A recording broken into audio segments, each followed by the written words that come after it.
Good morning students.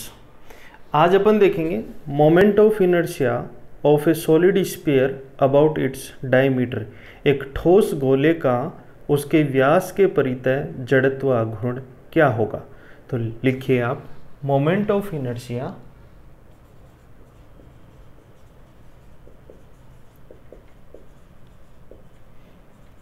Of A solid sphere about its diameter। एक ठोस गोले का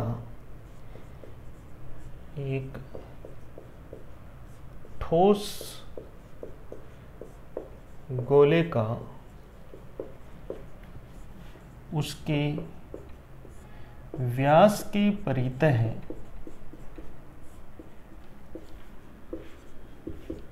जड़त्व आघूर्ण। और यहाँ पे जो स्फीयर है, सॉलिड स्फीयर है, उसका मास अपन कैपिटल M ले लेंगे और रेडियस है वो A ले लेंगे। जो स्टैंडर्ड एजम्पशंस है इसमें अपन मास क्या लेंगे, कैपिटल M लेंगे, और इसकी जो रेडियस है वो क्या ले लेंगे, स्मॉल a ले लेंगे। इससे पहले वाली क्लास में अपन ने देखा कि moment of inertia of a hollow sphere क्या निकालते हैं, और आज अपन देखेंगे कि सॉलिड स्फीयर का मोमेंट ऑफ इनर्शिया उसके डायमीटर के रेस्पेक्ट में कैसे निकालेंगे।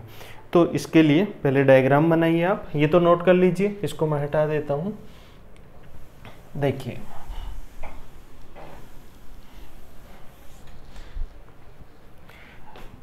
ये सॉलिड स्फीयर है और ये कोऑर्डिनेट सिस्टम बना दिया अपन ने। A dash O E that is B dash। यहाँ पे जो सॉलिड स्फीयर है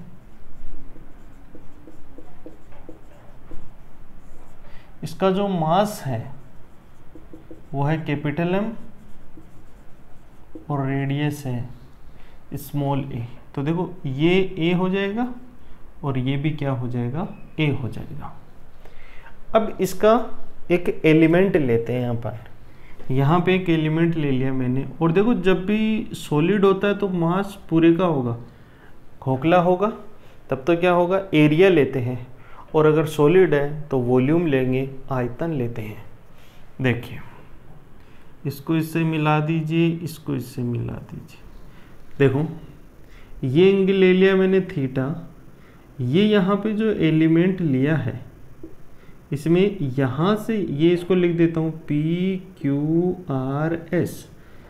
ये जो एंगल है ये डेल थीटा, ये R है और ये R प्लस डेल R है।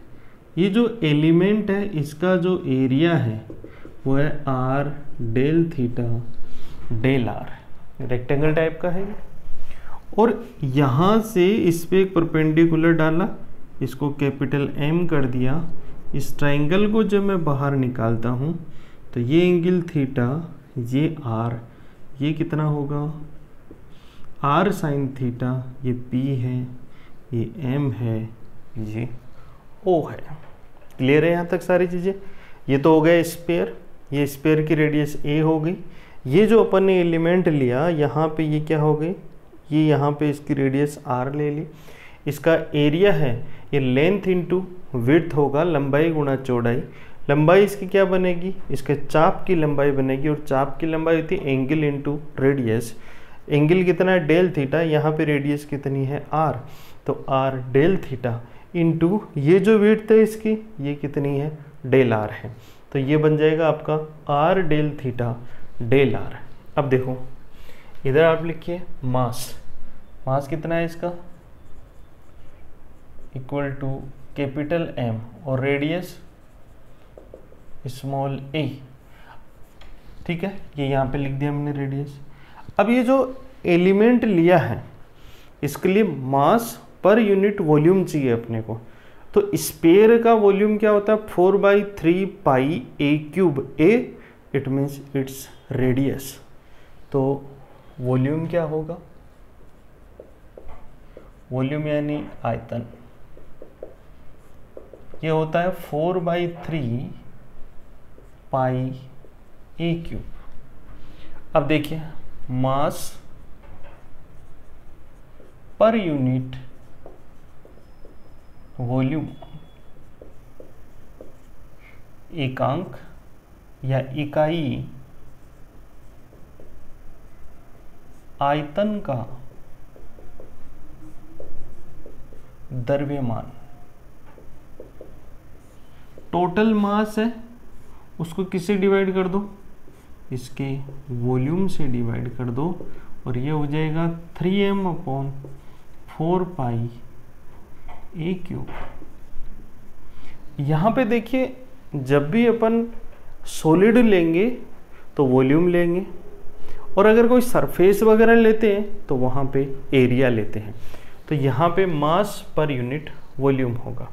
यहाँ पे अपन एक एलिमेंट लिया और मोमेंट ऑफ इनर्शिया का सिंपल सा कंसेप्ट होता है मास इनटू परपेंडिकुलर डिस्टेंस का स्क्वायर। क्या लिखते हैं मोमेंट ऑफ इनर्शिया को, किसी का भी मोमेंट ऑफ इनर्शिया निकालना हो आपको, सीधा सा कंसेप्ट होता है मास इनटू परपेंडिकुलर डिस्टेंस का स्क्वायर। मास यानी द्रव्यमान और परपेंडिकुलर डिस्टेंस यानी लंबवत दूरी। अच्छा, ये लंबवत दूरी कहाँ से होती है, जिसके रेस्पेक्ट में आपको मोमेंट ऑफ सपोज जैसे इस लाइन के रेस्पेक्ट में मोमेंट ऑफ इनर्शिया निकालना है, इस पार्टिकल का निकालना है, तो ये जो डिस्टेंस होगी इसको अपन परपेंडिकुलर डिस्टेंस बोलते हैं। ये इसका मास होगा, ये इसके चारों तरफ, तो इसके रेस्पेक्ट में मोमेंट ऑफ इनर्शिया, किसी का भी मोमेंट ऑफ इनर्शिया निकालना हो, इससे पहले अपन ने जितने भी क्लासेज लिए उनमें भी सेम कंसेप्ट है।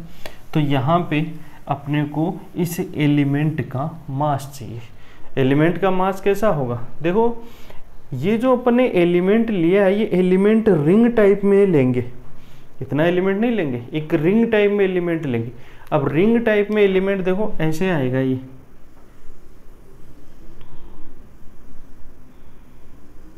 ऐसे रिंग टाइप का एलिमेंट होगा,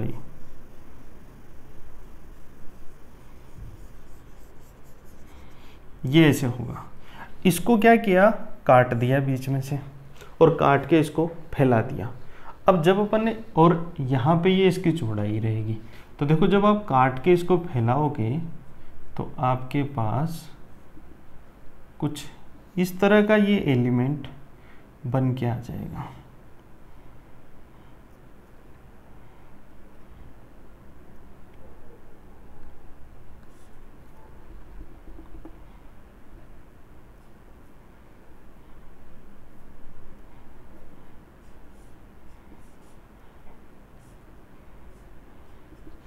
इस तरह का ये एलिमेंट बन के आ जाएगा। अब देखिए ये जो इस तरह का एलिमेंट है इसको घुमा के अपन ये रिंग टाइप में बना दिया। अपने को चाहिए इसका वॉल्यूम यानी आयतन चाहिए। आयतन क्या होगा, बेस का एरिया इनटू इसकी हाइट। बेस का एरिया तो ये है जो एलिमेंट लिया, ये तो क्या है R del theta del R, देखो ये यहाँ से ये निकाला मैंने। उसके बाद में क्या चाहिए, इसकी हाइट। देखो इसको घुमा के जब रिंग एलिमेंट बनाते हैं तो इसकी जो हाइट है वो इसकी सर्क्यूम्फ्रेंस परिधि के बराबर हो जाएगी, और परिधि होती है 2 पाई आर। तो 2 पाई आर का मतलब देखो ये यहाँ से रोटेट होगा ऐसे यूं, तो ये इसकी आर बनेगी। तो ये क्या होगा 2 पाई आर कितनी होगी, आर होगी ये आर साइन थीटा, तो ये बनेगा R sine theta into R del theta del R. ऐसा ये एलिमेंट होगा। तो देखो क्या लिखेंगे अपन,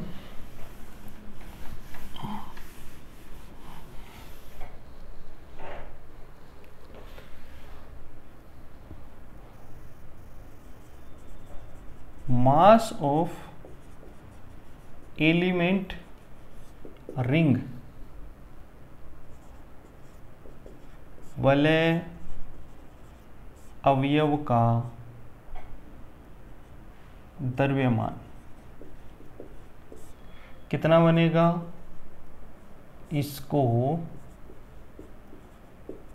मल्टीप्लाई कर दो किससे, उसके आयतन से। आयतन क्या था 2 pi r sine theta del theta del are, ये इसका आयतन हो जाएगा। इसे मल्टीप्लाई किया तो ये टोटल क्या बन जाएगा, मास बन जाएगा। मैं यहाँ लिख दूँ इसको, यहाँ पे लिख देता हूँ वॉल्यूम ऑफ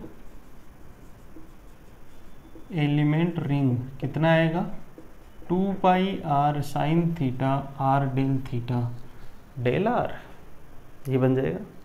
अब देखो, अब निकाल लीजिए moment of inertia of element ring about, इसका डायमीटर क्या है, ए ओ ए डैश, क्या लिखोगे, मास इंटू परपेंडिकुलर डिस्टेंस का स्क्वायर। अपन यहाँ लिख सकते हैं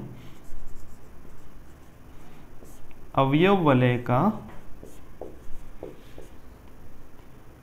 ए ओ ए डैश के परितः है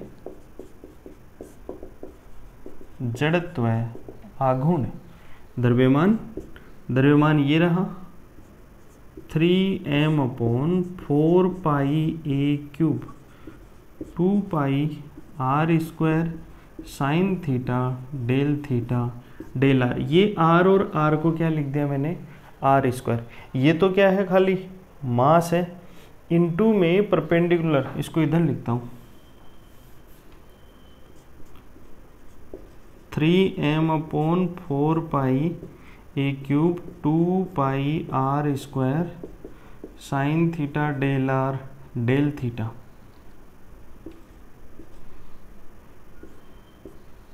परपेंडिकुलर डिस्टेंस देखो ये होगी पी और पी की वैल्यू क्या है, are sine theta.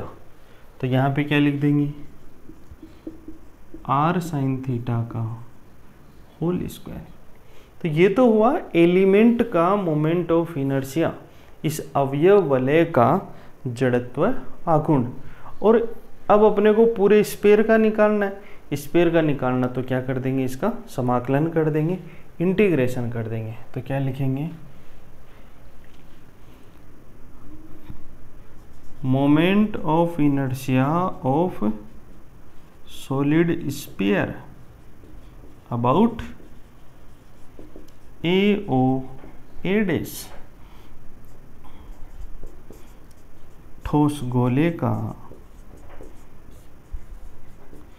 A O A dash के परितः है जड़त्व आघूर्ण। क्या करो, इसका इंटीग्रेशन कर दो। तो देखो इसको क्या लिख सकते हैं, डबल इंटीग्रेशन।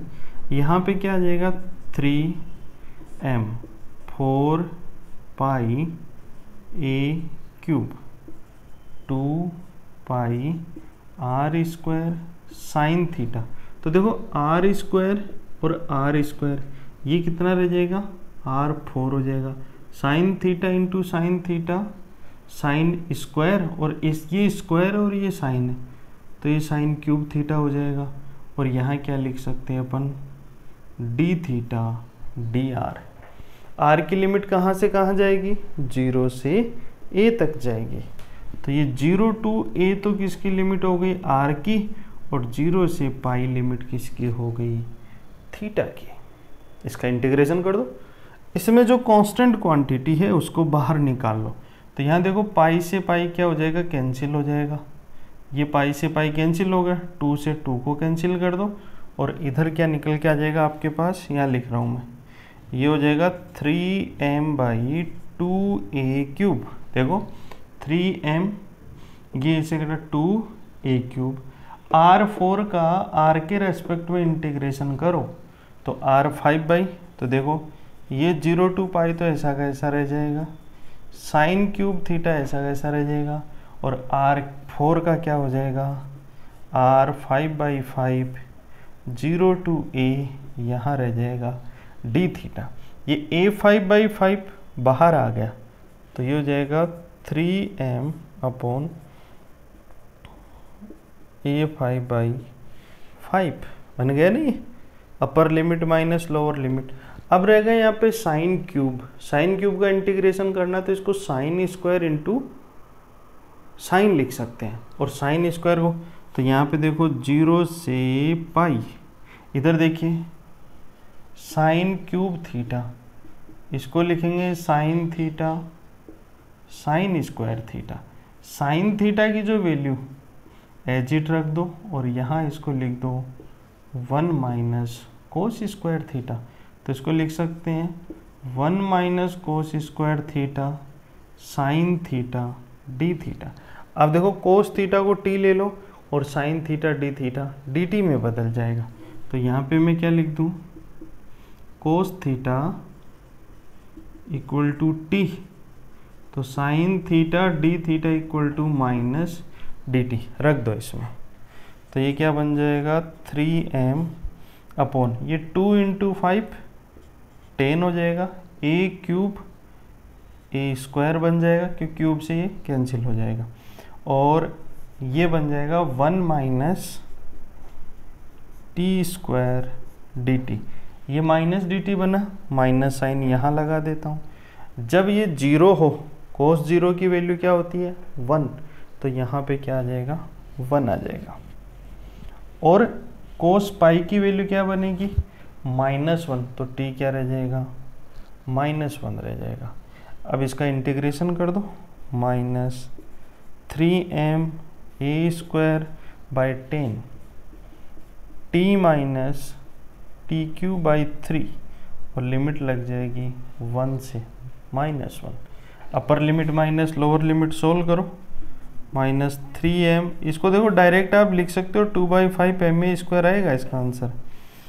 सबसे पहले -1 रखो, तो देखो ये माइनस होगा -1, ये माइनस क्या बन जाएगा प्लस बन जाएगा, और ये 1/3, फिर लोअर लिमिट में 1 माइनस 1/3, तो देखो ये 1 और 1 तो कट गया, ये 1/3 और 1/3 हो जाएगा 2/3, तो इसको अपन लिख सकते हैं 3m, दिखाई दे रहा है, इधर लिख देता हूँ,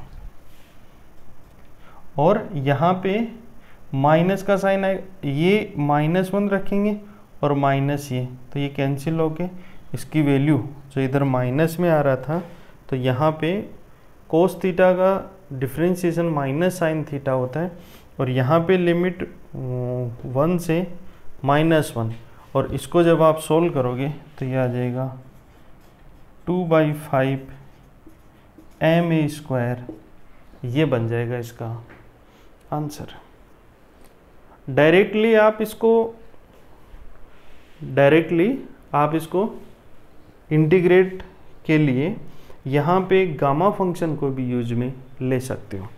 तो यहाँ पे इसकी जो ये वैल्यू हो गई, ये -1 पुट करने पे ये आ गया, और यहाँ पे माइनस पुट करेंगे तो ये माइनस माइनस क्या बन गया plus, upper limit minus lower limit, तो ये यहाँ पे देखो 2/3 आएगा, तो 2 से तो ये 5 बन जाएगा, 3 से 3 कैंसिल हो जाएगा, और नेगेटिव साइन किस में आ जाएगा यहाँ पे पॉजिटिव में कन्वर्ट हो जाएगा, तो ये हो जाएगा इसका 2/5 ma square moment of inertia of A solid sphere about its diameter. और जो होल स्फीयर का किया था वो अपन ने यहाँ पे जो सरफेस एरिया उसका लिया था वो 4πa² लिया था। तो ये था moment of inertia of solid sphere about its diameter. आज की क्लास में इतना ही रखते हैं, नेक्स्ट क्लास में नेक्स्ट आर्टिकल करेंगे। Thank you.